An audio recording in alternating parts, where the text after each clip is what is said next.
Selamat berjumpa kembali, terutama untuk rekan-rekan akademisi, yaitu kalangan dosen maupun mahasiswa, dan juga para guru maupun para siswanya, dan tidak lupa juga para pelaku dari dunia usaha maupun dunia industri. Kali ini kita akan membahas beberapa waktu ke depan khusus tentang konsep pemasaran. Kita tahu saat ini banyak sekali peluang bagi siapa saja untuk melakukan berbagai aktivitas jual beli, yang dimana di dalam aktivitas jual beli tersebut salah satu unsur vitalnya adalah di bidang pemasaran. Oleh karena itu, kita mesti paham terlebih dahulu tentang apa itu konsep dari sebuah aktivitas pemasaran. Dari beberapa materi yang pernah kita sampaikan di sesi-sesi sebelumnya, ada beberapa hal yang bisa kita ambil tentang apa itu konsep pemasaran. Konsep pemasaran itu sendiri merupakan suatu konsep yang digunakan untuk memaksimalisasi yang namanya keuntungan dengan cara memenuhi kebutuhan konsumen, juga meningkatkan penjualan, dan yang paling penting adalah mengalahkan para kompetitor yang ada di dalam pasar. Kemudian tentu setelah kita mengenal berbagai hal tadi tentang konsep pemasaran itu, maka di dalam konsep pemasaran ada 3 unsur penting di dalamnya. Nah, apa saja 3 unsur yang sangat vital dalam sebuah konsep pemasaran? Dari ketiga unsur tadi, yang pertama adalah unsur kebutuhan, atau dalam istilah ekonominya adalah needs, di mana kebutuhan ini merupakan semua barang yang dibutuhkan untuk menjamin keberlangsungan hidup. Contoh dari unsur kebutuhan yaitu adanya kebutuhan akan makanan, kemudian juga ada kebutuhan tentang pakaian, dan juga munculnya kebutuhan akan tempat tinggal. Kemudian unsur yang kedua dari konsep pemasaran adalah unsur keinginan, atau di dalam bahasa ekonominya sering disebut dengan istilah wants, di mana keinginan ini merupakan semua barang ataupun jasa yang diinginkan oleh seseorang. Dan unsur yang ketiga dari konsep pemasaran adalah unsur tuntutan, atau bahasa ekonominya lebih dikenal dengan istilah demands, di mana unsur tuntutan ini, jika kebutuhan dan keinginan itu didukung oleh suatu kemampuan maka secara tidak langsung akan muncul suatu tuntutan. Itu tadi 3 unsur pokok yang ada di dalam konsep pemasaran. Selanjutnya, konsep pemasaran dalam bisnis itu ada beberapa konsep.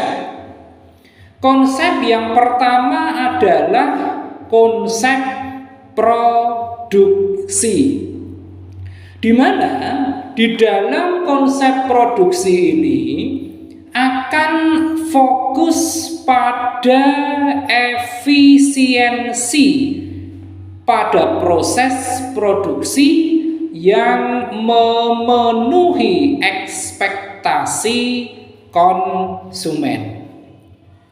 Kelebihan dari konsep produksi ini adalah bahwa produksi massal akan menekan harga produk yang tentu akan menguntungkan konsumen.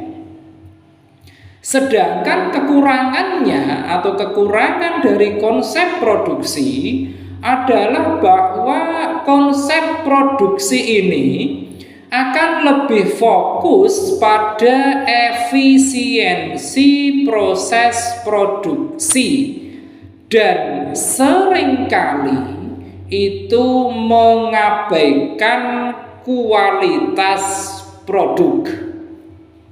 Dalam konsep produksi ini yang dapat kita ambil sebagai contohnya adalah produk-produk yang sekarang ini marak dari negara Tiongkok atau China. Kemudian konsep yang kedua yaitu konsep produk. Kalau tadi yang pertama adalah konsep produksi, yang kedua adalah konsep produk, di mana konsep produk ini didasari pada suatu keinginan dari konsumen untuk memiliki produk yang berkualitas, yang dapat berfungsi dengan baik.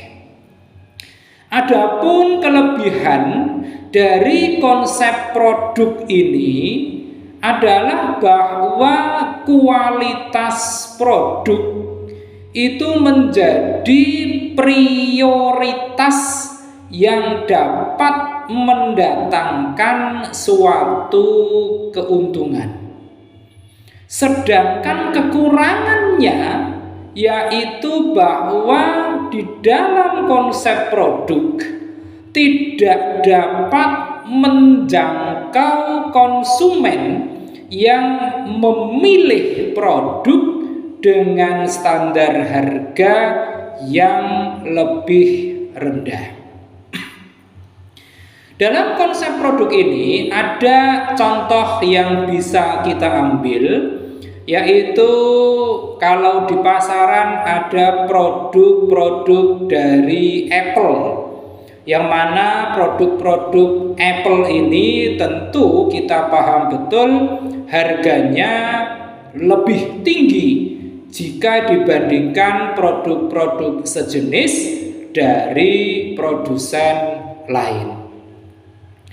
Kemudian konsep yang ketiga yaitu konsep penjualan, di mana konsep penjualan ini memiliki prinsip bahwa konsumen akan membeli produk mereka manakala penjualan dilakukan secara agresif. Ada kelebihan dari konsep penjualan ini, yaitu kelebihannya bahwa perusahaan hanya fokus pada kegiatan pemasaran dan penjualan saja. Namun ada juga sisi kekurangannya, yaitu perusahaan seringkali mengabaikan kebutuhan konsumen karena hanya fokus pada penjualan atas produk-produknya. Dalam hal konsep penjualan ini, ada yang bisa kita ambil sebagai contoh, yaitu konsep penjualan yang dilakukan oleh Shopee. Biasanya ada momen-momen, termasuk di dalamnya ada tanggal cantik, misalnya angka 12.12 yang menunjukkan bahwa tanggal itu 12 Desember merupakan sesuatu yang unik. Maka untuk menyambut tanggal-tanggal cantik tersebut, salah satu yang penting adalah mereka memasang iklan besar-besaran untuk menarik perhatian konsumen. Nah, berikutnya adalah yang keempat, itu ada konsep pemasaran, di mana di dalam konsep pemasaran ini akan menempatkan konsumen sebagai fokus utama dengan cara memahami kebutuhan konsumen dengan melakukan sebuah riset, mulai dari konsep produknya sampai pada tataran penjualannya. Kelebihan dari konsep pemasaran ini yaitu bahwa perusahaan akan lebih memahami konsumen dengan melakukan sebuah riset pasar. Namun ada juga kekurangan dari konsep pemasaran ini, yaitu bahwa jika menganut konsep pemasaran akan membutuhkan biaya pemasaran yang tentu lebih besar. Contoh dari perusahaan yang juga menerapkan konsep pemasaran adalah perusahaan ternama, yaitu Coca-Cola, yang mana sering menayangkan iklan di berbagai media dan juga sering pula menjadi sponsor berbagai event agar dapat menjangkau target pasar yang lebih luas lagi. Dan konsep yang berikutnya atau yang kelima yaitu konsep pemasaran sosial, di mana dalam konsep ini tidak hanya untuk memenuhi kebutuhan konsumen, tetapi juga fokus pada kesejahteraan masyarakat. Jika perusahaan menerapkan konsep pemasaran sosial ini, maka harus memperhatikan beberapa hal. Apa itu? Yang harus diperhatikan jika suatu perusahaan akan menerapkan konsep pemasaran sosial, haruslah paham tentang keuntungan perusahaan. Yang kedua, tentang kepuasan dan keinginan konsumen. Dan yang ketiga adalah tentang kepentingan publik atau masyarakat.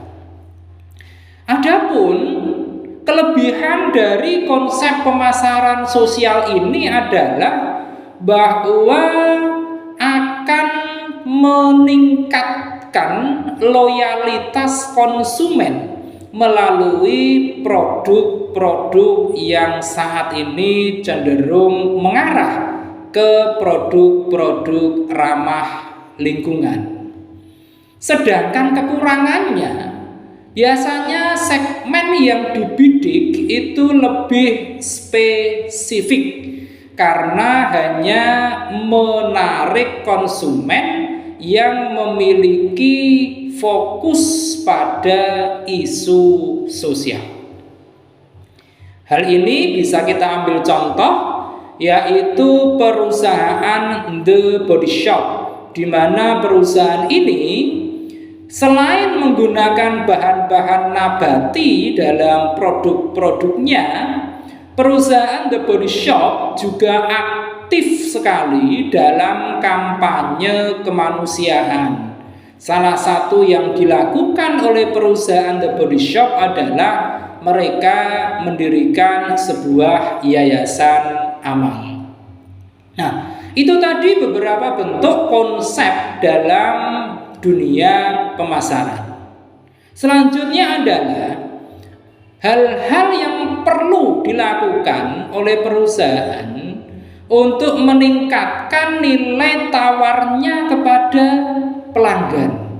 Ini penting sekali agar perusahaan dapat menjangkau target-target pasarnya secara lebih luas.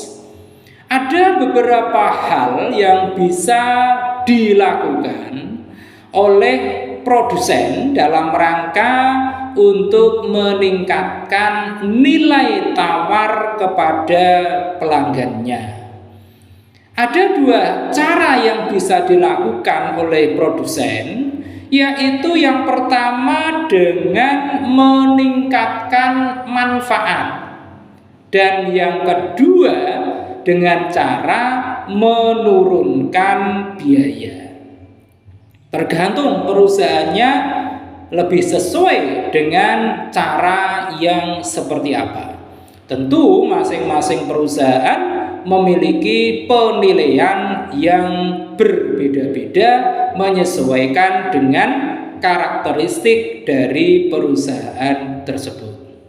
Nah, selanjutnya adalah dalam dunia pemasaran, konsep yang paling utama adalah terjadinya transaksi. Percuma kita melakukan apa saja dan menghasilkan beberapa hal, namun tidak terjadi sebuah transaksi.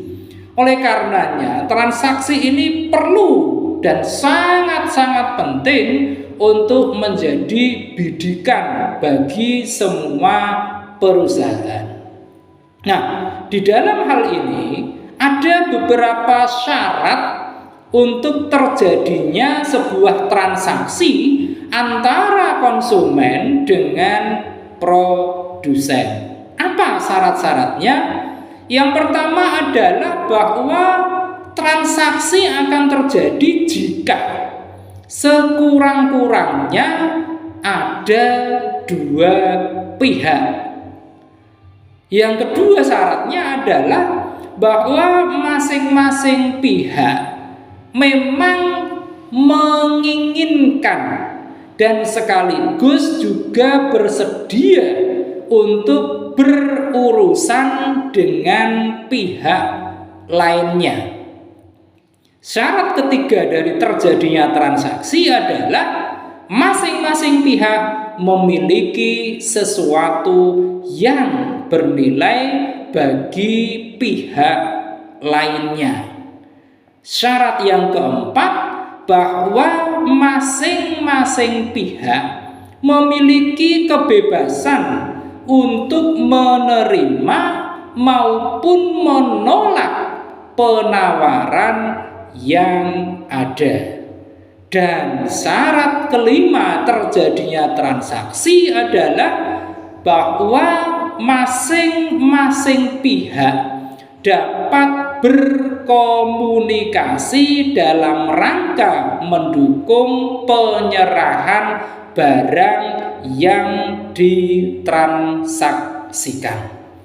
Nah, itu tadi beberapa hal tentang konsep pemasaran yang perlu kita pahami jika kita ingin tidak hanya mempelajari ilmunya, tapi juga mengejawantahkan ilmunya itu dalam dunia bisnis secara nyata.